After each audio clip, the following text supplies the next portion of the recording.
संयुक्त किसान मोर्चा ने भारत सरकार से बात करने के लिए 5 सदस्यीय कमेटी का गठन किया है। ये समिति केंद्र सरकार से बात करने के लिए एक अधिकृत निकाय होगी। इस कमेटी में जिन 5 किसानों को सदस्य बनाया गया है उनमें बलबीर सिंह राजेवाल, शिव कुमार कक्का, गुरनाम सिंह चारोने, युद्धवीर सिंह और अशोक धवले के नाम शामिल है। किसान नेता राकेश टिकैत ने बताया कि संयुक्त किसान मोर्चा की अगली बैठक 7 दिसंबर को होगी। समाजवादी पार्टी के अध्यक्ष अखिलेश यादव जल्द ही बंगाल की सीएम ममता बनर्जी के नेतृत्व वाले वैकल्पिक मोर्चे में शामिल हो सकते हैं। अखिलेश यादव ने खुद इस बात का संकेत दिया था। उन्होंने कहा कि उनके पास ममता बनर्जी के वैकल्पिक मोर्चे में शामिल होने का विकल्प खुला है। समाजवादी पार्टी के अध्यक्ष ने एक बार फिर दोहराया कि यूपी से बीजेपी सरकार का सफाया हो जाएगा। अखिलेश यादव ने कहा कि जिस तरह बंगाल चुनाव में सीएम ममता बनर्जी से बीजेपी का सफाया किया गया था, ठीक वैसे ही यूपी चुनाव में भी होगा। बहुजन समाज पार्टी के राष्ट्रीय महासचिव सतीश चंद्र मिश्रा ने उन्नाव की आरक्षित विधानसभा सीट मोहान व सफीपुर विधानसभा क्षेत्र के कार्यकर्ताओं का सम्मेलन किया। मिश्रा ने कहा कि बीजेपी और सपा दोनों को एक ही सिक्के के 2 पहलू कहेंगे वे।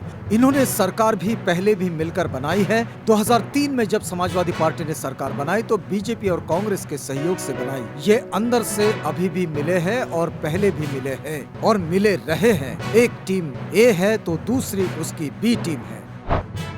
राजनीति का मतलब सिर्फ चुनाव जीतना नहीं। कांग्रेस नेता सलमान खुर्शीद का चुनावी रणनीतिकार प्रशांत किशोर पर पलटवार करते हुए सलमान खुर्शीद ने कहा कि पीके के लिए सबक देवत्व आस्था का विषय है, लोकतंत्र आस्था का विषय है। अन्य लोग लोकतांत्रिक पसंद के लिए पटकथा नहीं लिख सकते। पूर्व केंद्रीय मंत्री ने ट्वीट कर कहा कि अगर लोकतांत्रिक विकल्प समझ नहीं आया तो स्कूल वापस जाएं और नए सिरे से शुरुआत करें।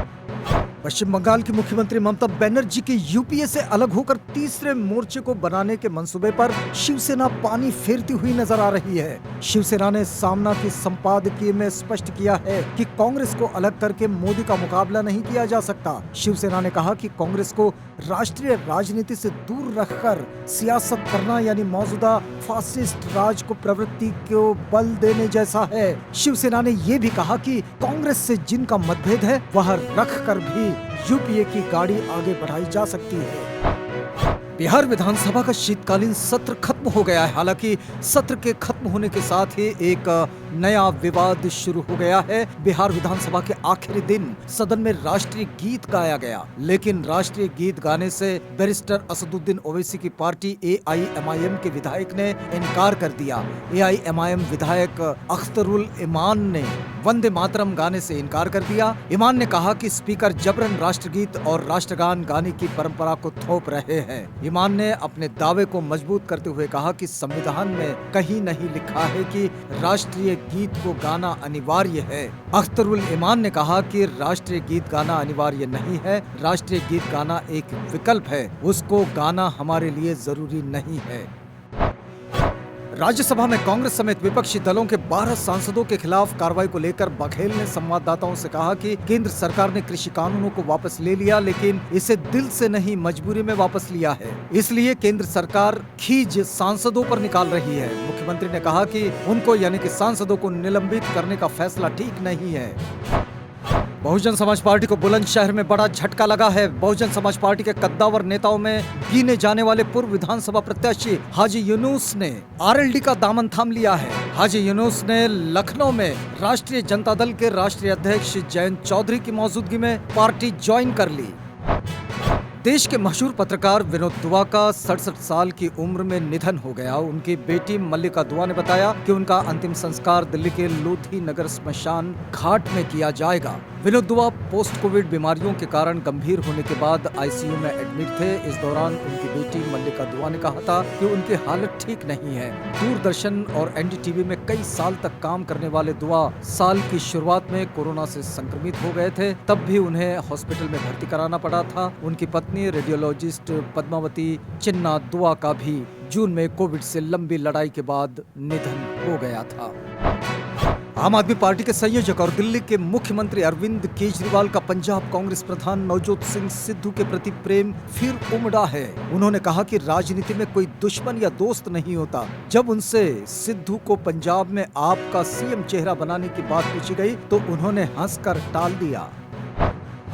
तमिलनाडु के पूर्व राज्यपाल और एकीकृत आंध्र प्रदेश के पूर्व मुख्यमंत्री कोनिजेती रोसैया का निधन हो गया है। 28 वर्षीय रोसैया कुछ दिनों से बीमार चल रहे थे। वह कांग्रेस के सबसे सीनियर नेताओं में से एक थे। उन्होंने के विजय भास्कर रेड्डी और वाईएस राजशेखर रेड्डी सहित कई मुख्यमंत्रियों के मंत्रिमंडल में काम किया।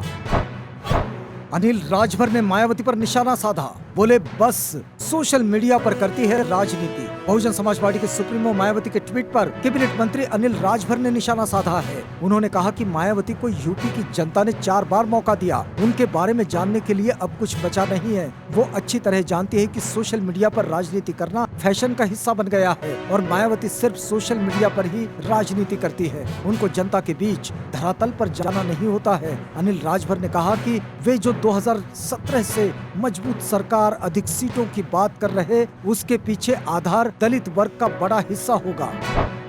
एसपी बीएसपी पर बैरिस्टर असदुद्दीन ओवैसी की एआईएमआईएम का हमला। कहा मुसलमानों का वोट तो चाहते हैं लेकिन सत्ता में हिस्सेदारी नहीं देना चाहते। उत्तर प्रदेश विधानसभा चुनाव होने में अभी वक्त है, लेकिन गठबंधन और सियासी दोस्ती का सिलसिला शुरू हो चुका है। एआईएमआईएम ने कहा कि बीजेपी को हराने के लिए पार्टी बसपा और अखिलेश यादव की समाजवादी पार्टी से गठबंधन करना चाहती थी, लेकिन उन्होंने मना कर दिया। एआईएमआईएम के प्रदेश अध्यक्ष ने कहा कि ये पार्टियां मुसलमानों का वोट तो चाहती है लेकिन उन्हें सत्ता में हिस्सेदारी देना नहीं चाहती। उन्होंने कहा कि फिर भी एआईएमआईएम कुछ क्षेत्रीय पार्टियों के साथ मिलकर चुनाव लड़ेगी। कांग्रेस और गोवा फॉरवर्ड पार्टी के बीच गठबंधन तय। राहुल गांधी से मिले विजय सरदेसाई। विधानसभा चुनाव के मद्देनजर गोवा फॉरवर्ड पार्टी के अध्यक्ष विजय सरदेसाई ने कांग्रेस के पूर्व अध्यक्ष राहुल गांधी से मुलाकात की। इसके साथ ही अगले साल गोवा में होने वाले विधानसभा चुनाव के लिए कांग्रेस जीएफपी के बीच गठबंधन पर अंतिम मुहर लग गई है।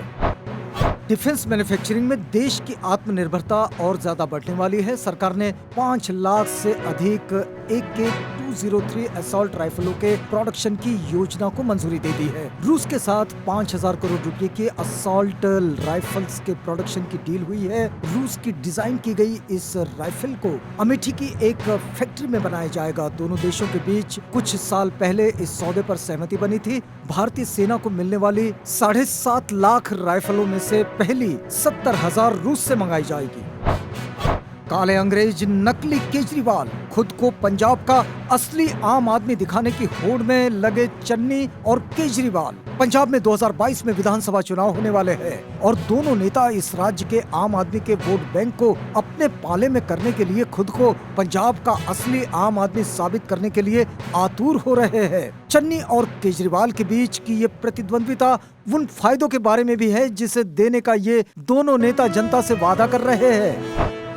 साहित्यकारों को अन्याय के खिलाफ आवाज उठाने और बिना भय के लिखने की जरूरत। जावेद अख्तर, जाने माने फिल्म पटकथा लेखक और गीतकार जावेद अख्तर ने कहा कि साहित्यकारों को आगे आने, अन्याय के खिलाफ आवाज उठाने और बिना किसी डर के अपनी राय व्यक्त करने की जरूरत है। तालिबान ने महिलाओं की जबरन शादी पर लगाई रोक। विधवाओं को दोबारा निकाह की अनुमति दी। अफगानिस्तान में सत्ता पर काबिज तालिबान ने कहा कि उसने महिलाओं की जबरन शादी पर प्रतिबंध लगा दिया है। तालिबान के सर्वोच्च नेता हिबतुल्लाह अखुंजादा ने इस फैसले की घोषणा की है। अमेरिकी और नाटो सैनिकों की वापसी के बाद अगस्त में अफगानिस्तान पर तालिबान के कब्जे के बाद से देश में अंतर्राष्ट्रीय मदद बहाल नहीं हुई है और अर्थव्यवस्था खस्ताहाल है। देश में तेजी से गरीबी बढ़ती जा रही है। चीन से टेंशन के बीच ताइवान को मिला ये सुपर जेट। चीन के साथ तनाव के बीच ताइवान वायुसेना को स्वदेश में निर्मित पहला T5 brave eagle advance jet trainer मिला है। स्थानीय मीडिया रिपोर्ट्स के मुताबिक विमान ने ताइचुंग के चिंगचुआनकांग एयरबेस से उड़ान भरी थी। ये ताइतुंग के चिहांग एयरबेस पर उतरा था। नीचे उतरकर नए जेट को वाटर सैल्यूट दिया। जापान की अकाने यामागुची को कठिन मुकाबले में हराकर भारतीय बैडमिंटन स्टार पीवी सिंधु ने बीडब्ल्यूएफ विश्व टूर फाइनल्स के फाइनल में प्रवेश कर लिया है। मौजूदा विश्व चैंपियन और 2 बार के ओलंपिक पदक विजेता सिंधु ने ये रोमांचक मुकाबला 21-15, 15-21, 21-19 से जीता। वह सत्र के इस आखिरी टूर्नामेंट के फाइनल में तीसरी बार पहुंची है। उन्होंने 2018 में ये खिताब जीता था और ये उपलब्धि अपने नाम कराने वाली वह अकेली भारतीय है। भारतीय पुरुष टीम ने हांगकांग को 2-0 से हराकर 9 साल बाद एशियाई स्क्वैश टीम चैंपियनशिप के फाइनल में प्रवेश कर लिया है। दुनिया के 15वें नंबर के खिलाड़ी सौरव घोषाल ने इपदस्फंग को 55 मिनट में 10-12, 11-6, 11-6, 15-13 से पराजित कर टीम को फाइनल में पहुंचाया। दीपिका ने अपनी इंस्टाग्राम स्टोरी पर रणवीर के लिए एप्रिसिएशन पोस्ट शेयर किया है, जिसे देखकर हर फैन उनका दीवाना हो गया। उनके पोस्ट में बताया गया है कि वह रणवीर से इतना प्यार क्यों करती है। दीपिका ने पोस्ट में लिखा, उस आदमी से आकर्षित कुछ नहीं होता है जो आपको बिना ये महसूस कराए चीजें सिखाता है जो आपको पता नहीं होती है। दीपिका ने ये पोस्ट शेयर करते हुए लिखा है, हस्बैंड एप्रिसिएशन पोस्ट।